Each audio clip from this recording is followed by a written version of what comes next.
Cette situation confuse maintenant au Mali. Des coups de feu ont été entendus dans la ville garnison de Kati, c'est près de Bamako. Certains responsables parlent d'une mutinerie, mais aucune revendication pour le moment. Pour en savoir plus, on prend tout de suite la direction de Bamako, où nous attend le correspondant de RFI pour France 24, Serge Daniel. Bonjour Serge. Serge, situation un peu confuse donc. Quelle est la situation exactement sur place ?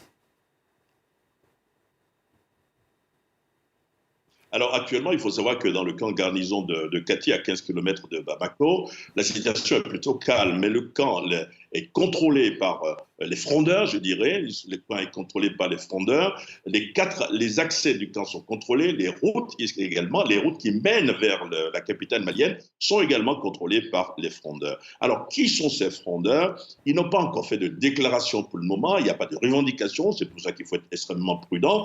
Mais ce qui est évident, c'est qu'ils sont descendus de Kati pour se rendre notamment au camp militaire, au ministère malien de la Défense, où ils ont procédé, d'après nos informations, à l'interpellation d'officiers de haut gradé de l'armée. Là encore, il n'y a aucun communiqué là-dessus. Maintenant, à Bamako, la circulation a été fluide à des endroits, mais il faut savoir quand même que c'est tendu parce que dans un autre camp militaire, le camp des gardes de Bamako, on a entendu des coups de feu.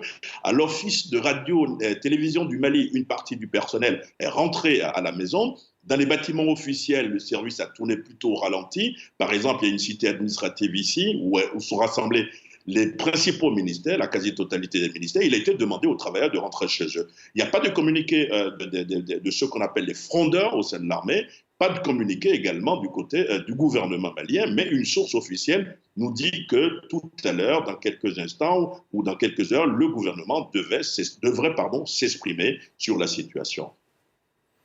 Merci beaucoup Serge Daniel pour vos